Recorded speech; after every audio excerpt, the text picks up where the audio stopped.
I'm going to be talking about Agni Yoga and synthesis. But first of all, I would like to welcome those of you who are watching us remotely and on the YouTube. I invite you to join us here each Sunday. We have our live streaming broadcast that actually begins a little earlier than our YouTube video. And during this time, we have a meditation and a little verse reading in the beginning from the Ageless Wisdom teaching. It really is quite nice. And so we would like to invite you to go to our website, the White Mountain Educational website, and you'll see over on the menu, which is on the left-hand side of the home page, where you can just click and subscribe, and from that moment on, you will be reminded every week of the upcoming Sunday service and what the title of the talk is going to be, and it's really lovely. And also, you know, if you're ever in the area, if you are ever in Prescott, Arizona, you are most welcome to drop in and just see us, particularly on Sundays. We're always here on Sundays. The rest of the week, you know, we come and go because our offices are over in what we call the Eastwood Drive Center. Okay, so let us begin. Synthesis. Just for fun, I went to the Agni Yoga website and did a search on the word synthesis and discovered that word in just the books that are listed on that website, there's 293 times that the word synthesis is mentioned. So I thought, you know, this is probably a good thing that we're talking about synthesis this morning to really give us the basics of what it means. So as we begin to study this series of Agni Yoga writings and teachings, that we'll have a good working understanding of what synthesis means in the context that it is referenced, you know, in the different verses of Agni Yoga. So here's a couple of really key points to consider. This is the first one. Synthesis occurs when things come together in right relationship. That's really important to keep in mind. When things come together in right relationship to express an idea, or to actualize a plan. When we come together to express ideas, to express a plan, we say in this process that synthesis is revealed. So that's the first approach to understanding what synthesis is. Another is that we are told that synthesis is the process of spiritualization. So the ideas and the plans that we come together to express in a synthetic way must be in some way the process of spiritualization. See, so this is an added ingredient to understanding what synthesis or the process of synthesis is. Now, in spiritualization, this means that our advancing soul begins to perceive the one expressing itself through many forms. There's so much here that I could go into, and I'll develop the idea a little bit this morning. But these are key words or seed thoughts that you can use to think about and build your own understanding of what synthesis is.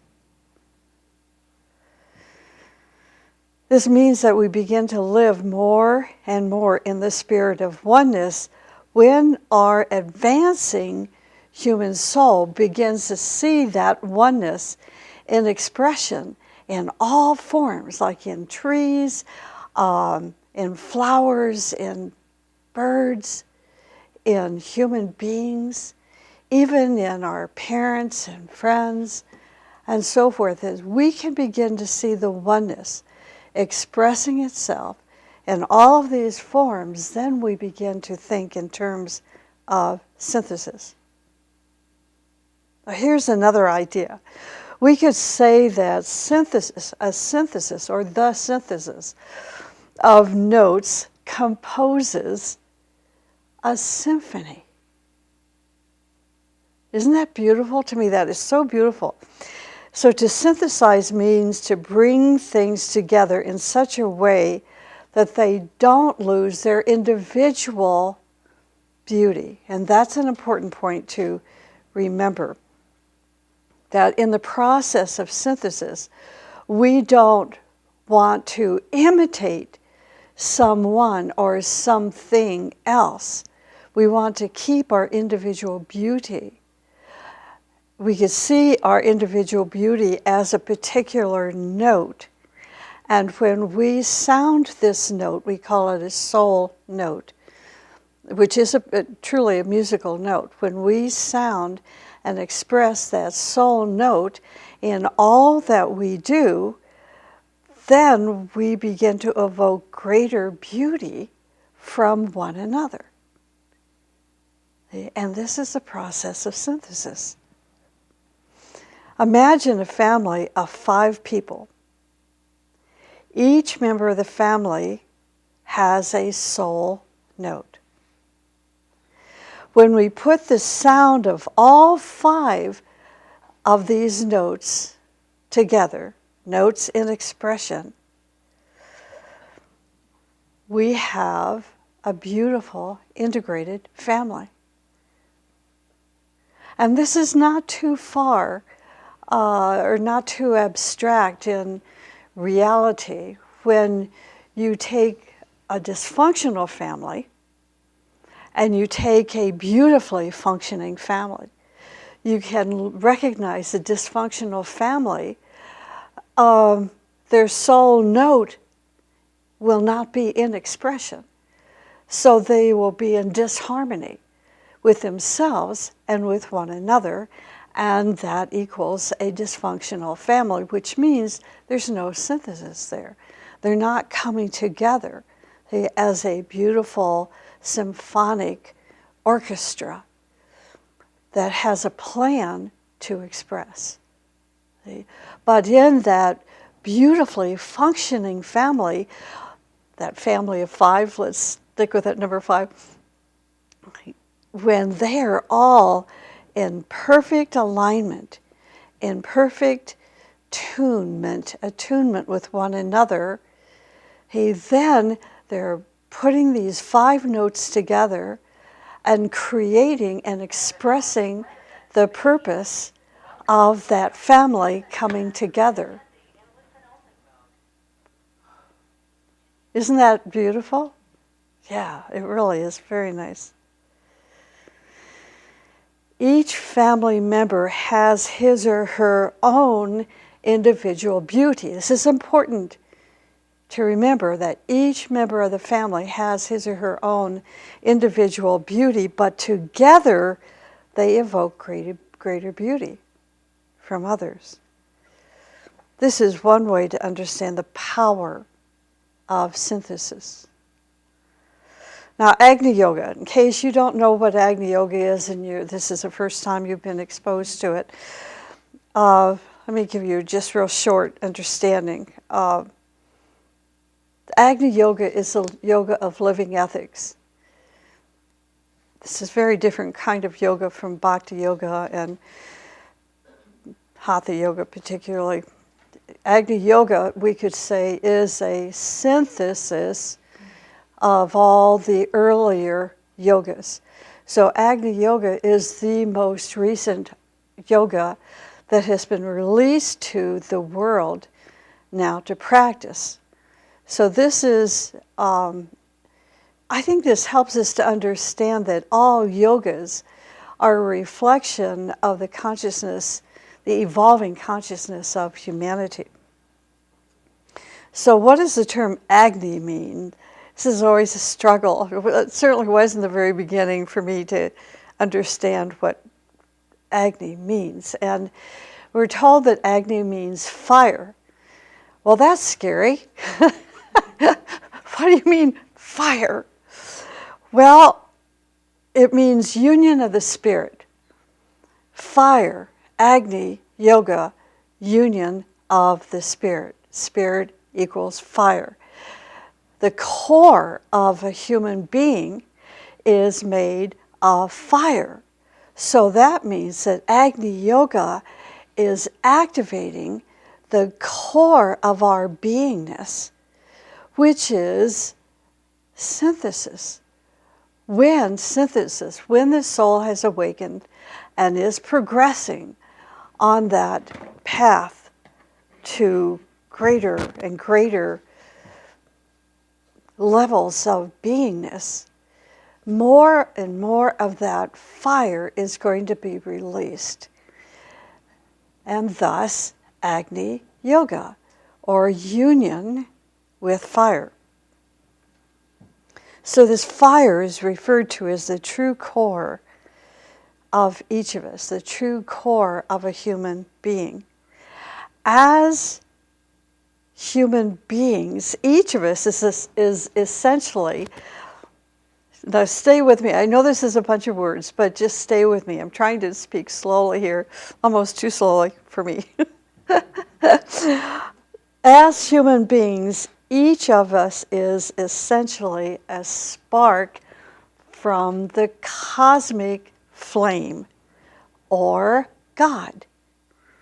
See, so here's language that we are not really used to until we hear the word God. Now we can relax, take a deep breath, say, okay, I can understand that now, that we are each a spark of God. In the Agni teachings, God is also referred to as a cosmic flame. Now we have one more term, and that is Agni Yogi.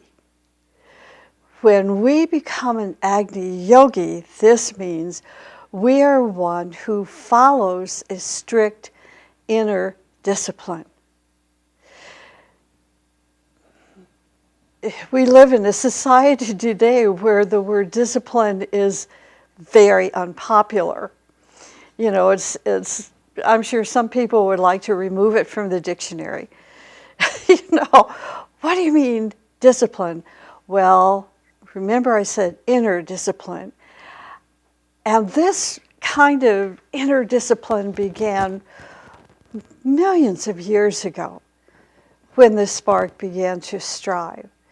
And in fact, I recently on the White Mountain Education Association Facebook included a quote that was written by Helena Rourke, who is the founder of Agni Yoga. She wrote a book called On Eastern Crossroads. And in the beginning of that book, there's a section called The Foundation. And there's a beautiful little story in there talking about a beginning student who had found Buddhism and was, of course, enamored with the beauty of the Buddha. And the Buddha gave certain instructions to this beginning student and said, your discipline is not to kill yourself with ascetic practices.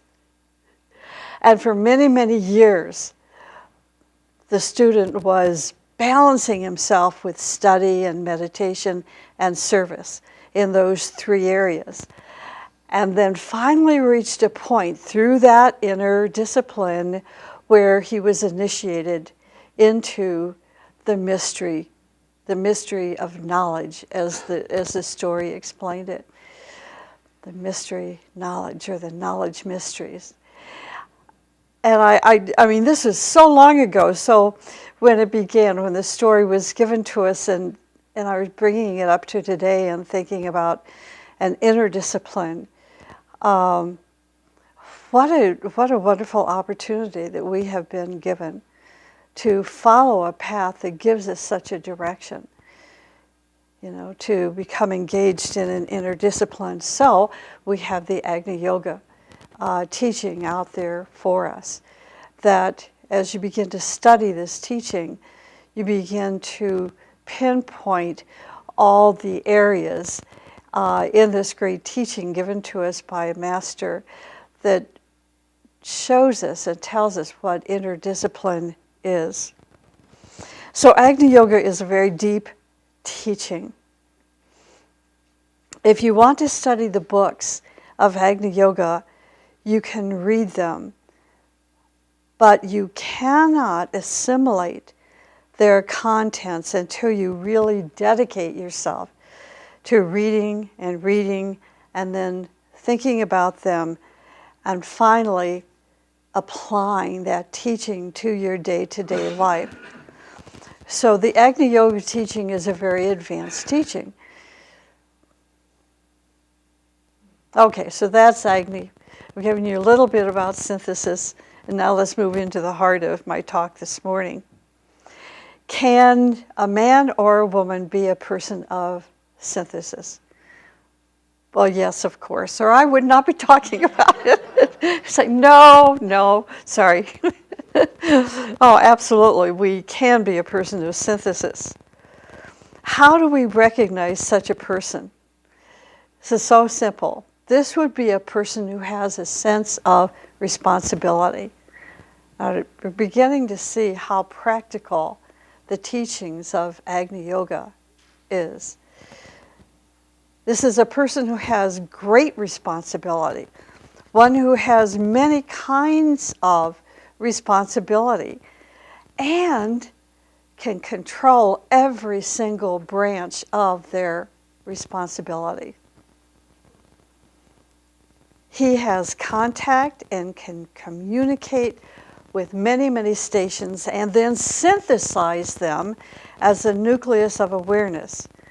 So this person of synthesis, or this person we would call an Agni Yogi, is one who synthesizes. Can bring all these notes together.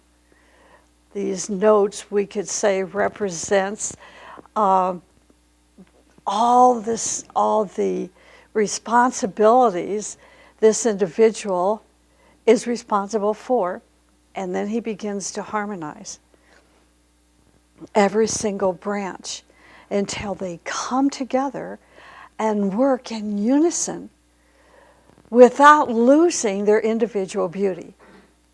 See? Without losing their individual beauty means without losing their individual purpose.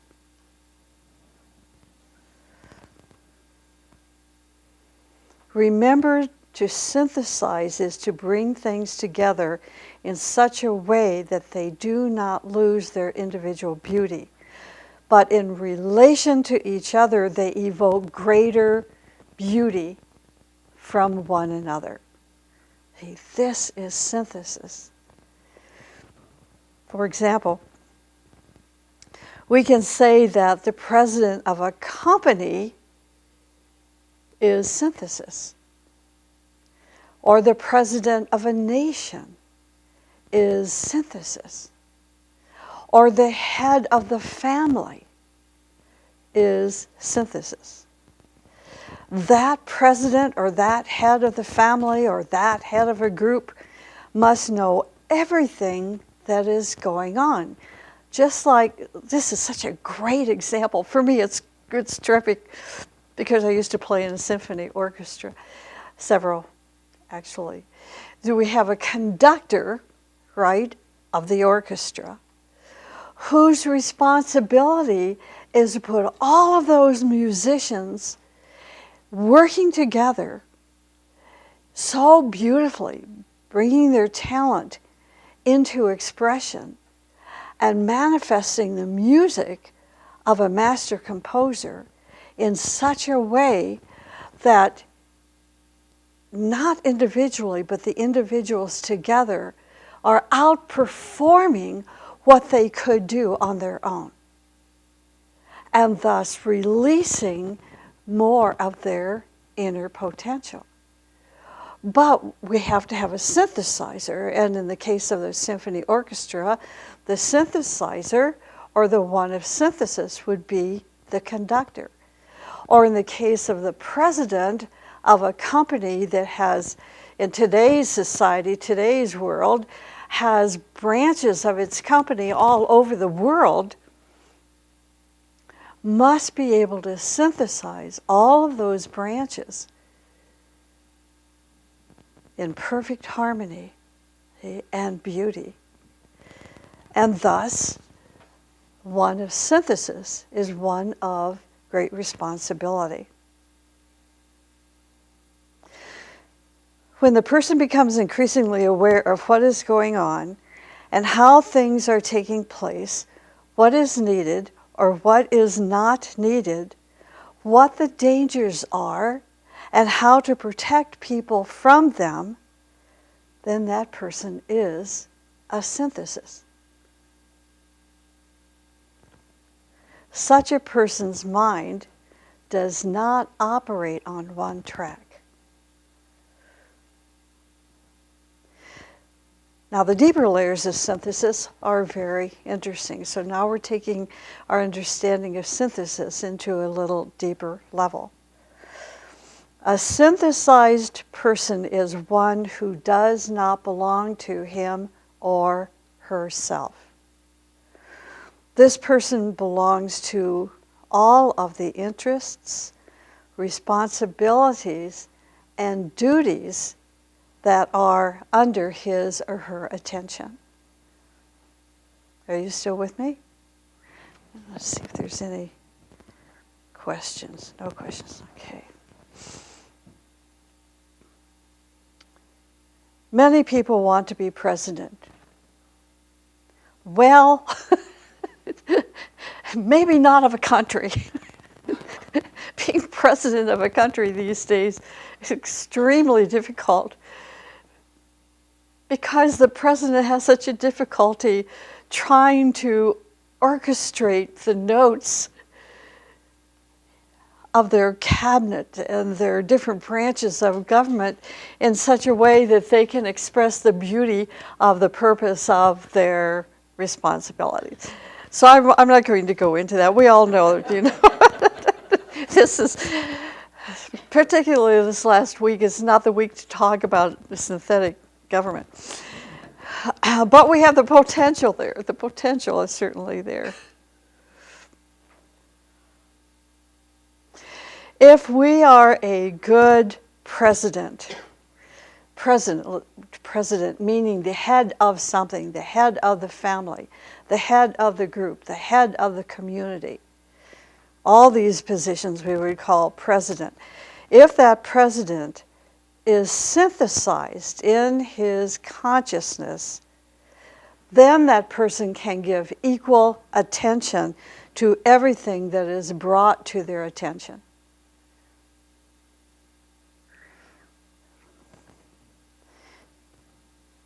They will give equal attention to everything that is brought to their attention. If you try to solve problems in a way that helps all sides of the network of your labor, then you are a person of synthesis. And this is not always so easy to do, and the reason, well, it's probably never easy to do, is because all the branches of responsibility for the synthesizer, each branch thinks that their branch is the most important branch, or the most important duty, or has the most important responsibility. And therein lies the challenge of how do you balance, the importance of all these different branches of responsibility. This takes time, and this is why we say Agni Yoga is a yoga of synthesis. We're just moving into this sphere of understanding that as we are given a position of responsibility, the more expanded our beingness is, the more expanded our consciousness is, the more aware we're going to be of these other, let's say, 7 branches, or these, if we're number 1, the other 6 levels of branches, or other 6 fields of responsibility. The more we become aware of these other fields of responsibility, the more our note will be sounded in such a way that it is going to inspire the next branch, or the next field, or the next field, or the next field. And in that way, we are aligning ourselves to the synthesizer. So we could say the synthesizer would be the cosmic magnet. See, that's taking it into a little deeper level, where there's a point in space that's called the cosmic magnet. We understand the cosmic magnet as the heart of the universe.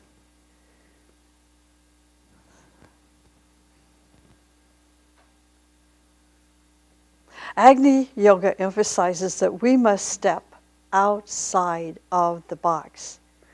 Once we know and understand the contents,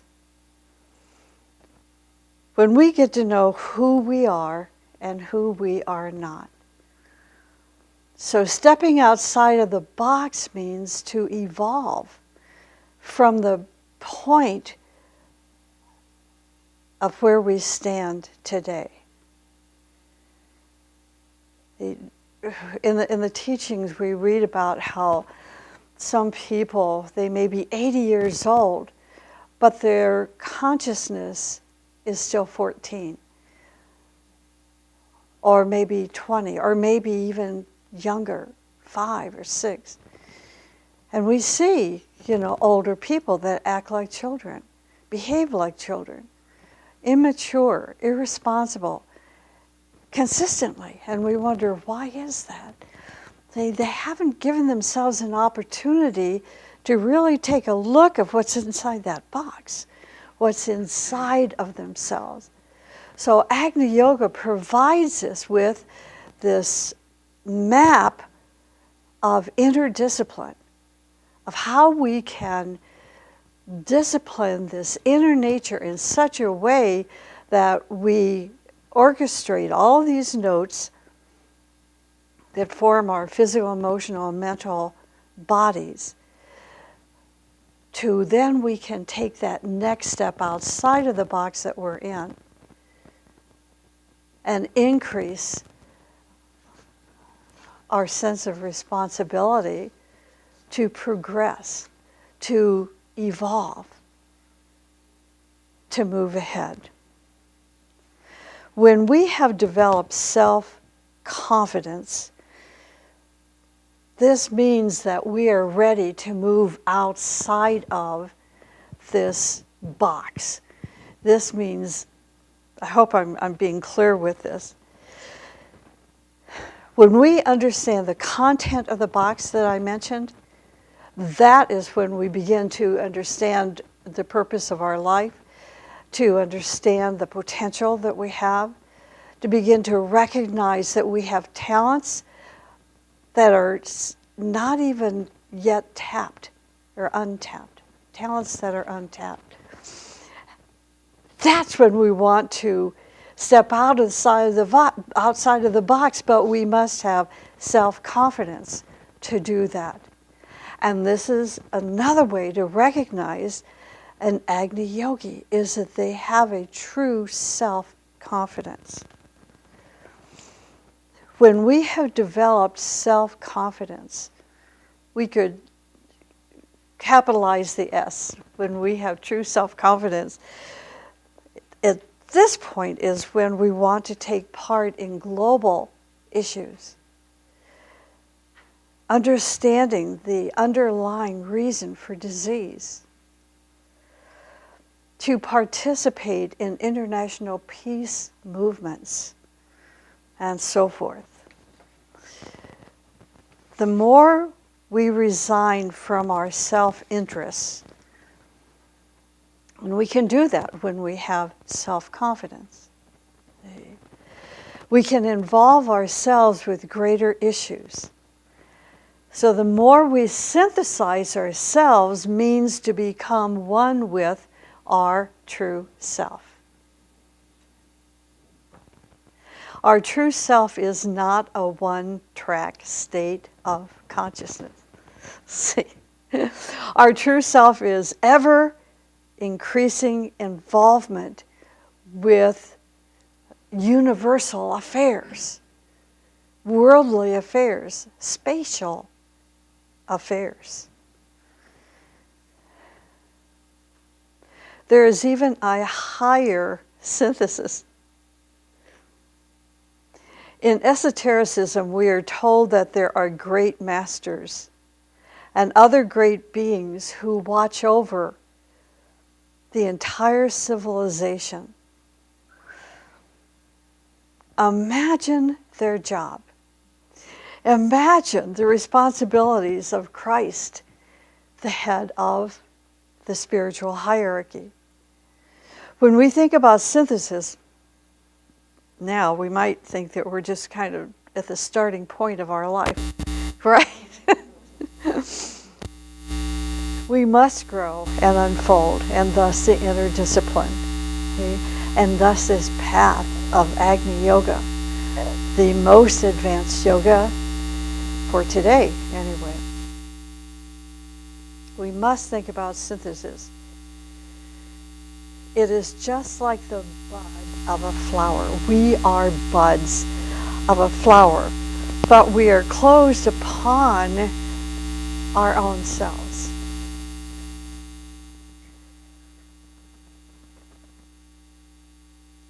And unfortunately, when we are closed upon our own selves, we're pretty happy with this condition. Of course, I'm speaking generally. We all have a small responsibility, and most of us are not involved with greater issues. This gives us a false happiness. See, we're in our own little framework, within our own little family life, and we're so happy.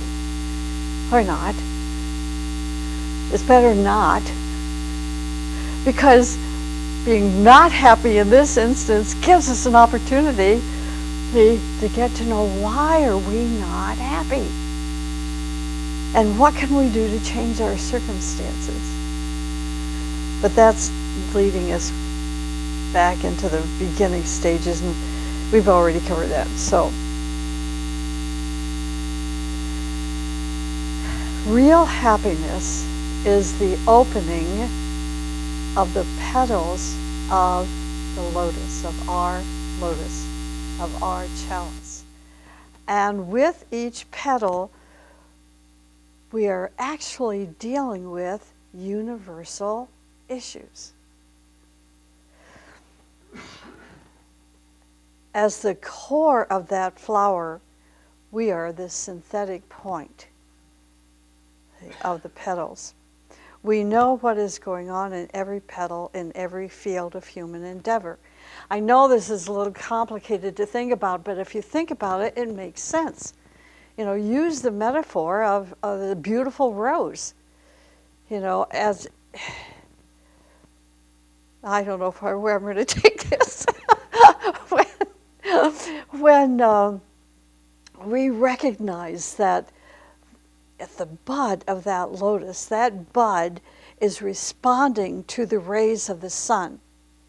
And as it begins to see the sun, it begins to recognize the purpose of those petals, which is to absorb more and more of the rays of the sun so that it beautifully blooms.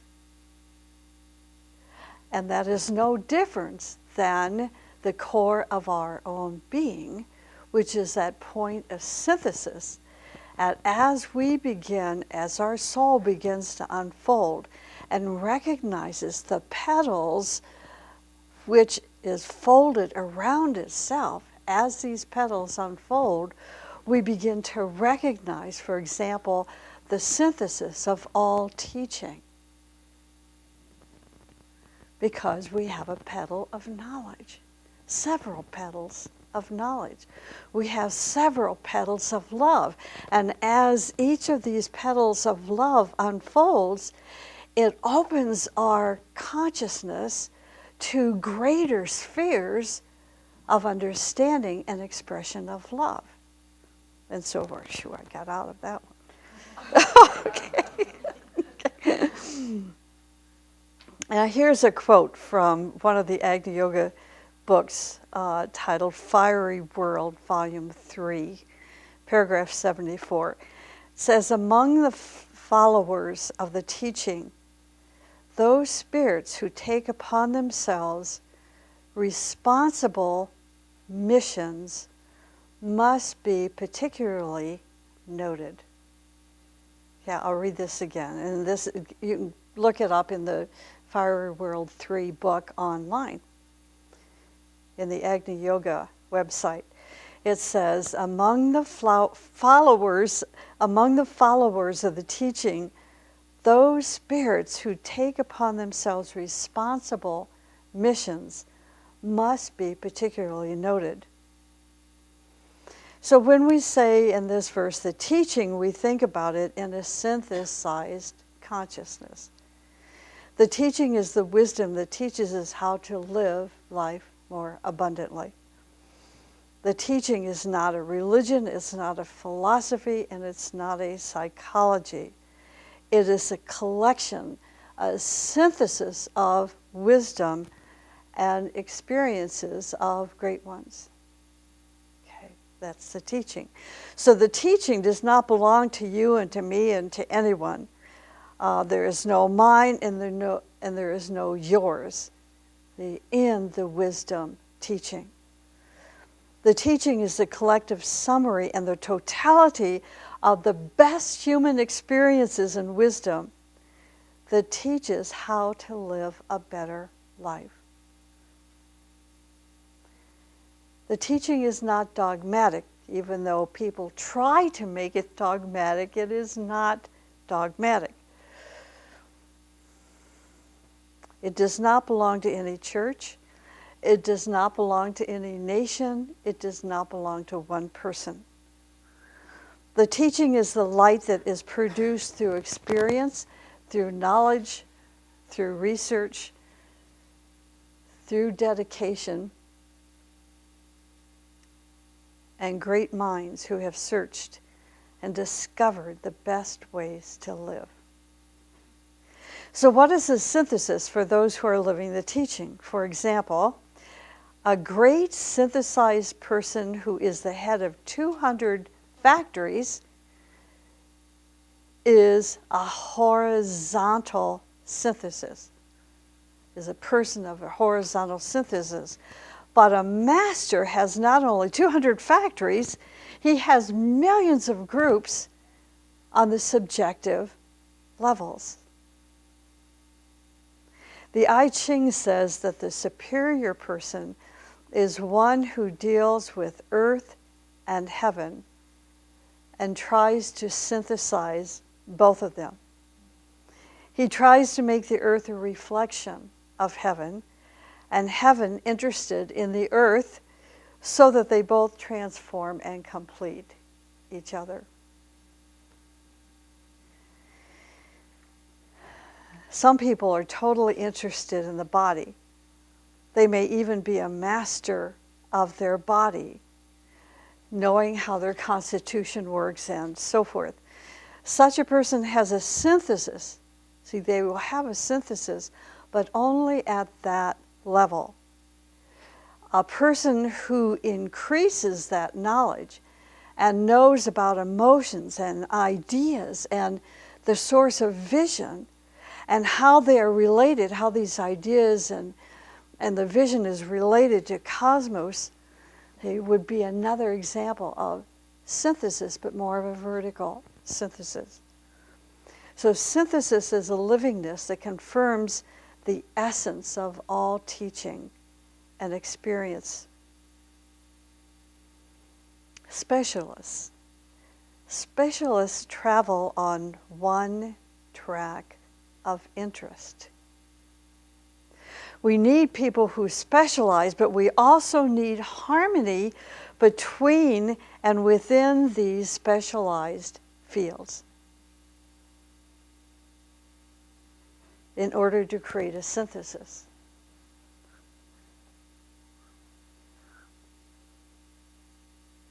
Gosh, there's so much I could share, and there just is not time. So I'm going to move on, but you may, if you go out to lunch today, you might want to talk more about, some of these ideas, or with your family, or just in your journal to make notes of what we're hearing today about synthesis.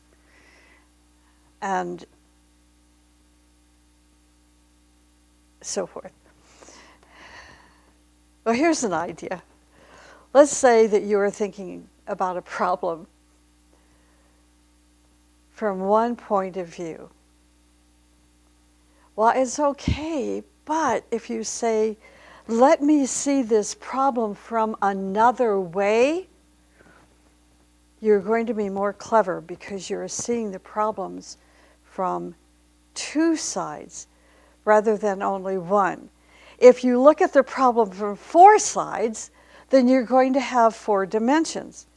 If you examine it from a higher and lower point of view, you're going to have six dimensions. But if you enter into the problem, you can see it from seven sides, including your own. So this is a better synthesis than someone who sees everything from only one viewpoint. Such a person becomes englamored and is handicapped because he thinks he is seeing exactly what the problem of the situation is. So let's say that you're working on a committee and you have an individual on that committee who is only capable of seeing one point of view. Now that synthesizer, the head of the committee is going to have a terrific burden of responsibility to help that person who can only recognize their own point of view to open their consciousness to hear the notes of the other expressions on that committee. And this is why committees are so hard to work with and why we have diplomats today. So we could say a diplomat has the potential of becoming a person of synthesis. With increasing synthesis, there is increasing joy. When your synthesis increases, you realize that the greater joys are achieved when you give more and are more inclusive. So separative and fanatic people are those who have a one-track mind. They don't have joy. They are in various states of aggression, fear, hatred, jealousy, and sometimes revenge. A synthesized person, on the other hand, takes all issues in and considers them. As a synthesized leader understands the issues, that leader can solve them in a better way. As he solves them, he increases his joy. So joy is the ability to contact the reality that exists in each human being. If you are joyful, it means you have a true contact with your true self. So do you see how joy increases your self-confidence? What about the joy of being in contact with 10,000 souls? I think this is why our social media is so successful today, of Facebook and Twitter and these other social medias that I am not part of, but isn't it because it puts us in contact with a greater number of people? And for the most part, it can lead us to sharing other points of view.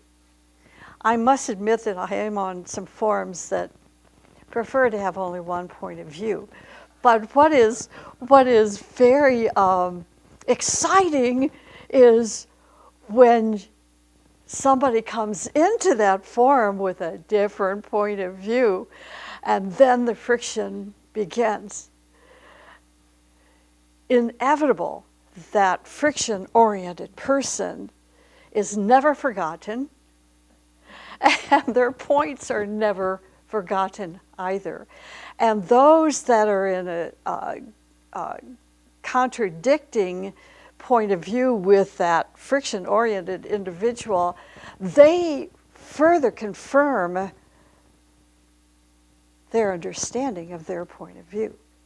So it can be a win-win situation, except for the one that comes in, they go out, usually pretty quickly, very angrily.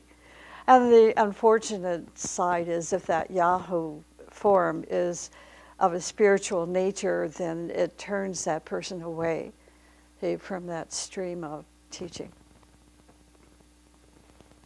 Fanatics say that there is only one way to fly. Actually, there is no way to fly. There are millions of ways to fly. The best flyer is one who can fly everywhere without restrictions.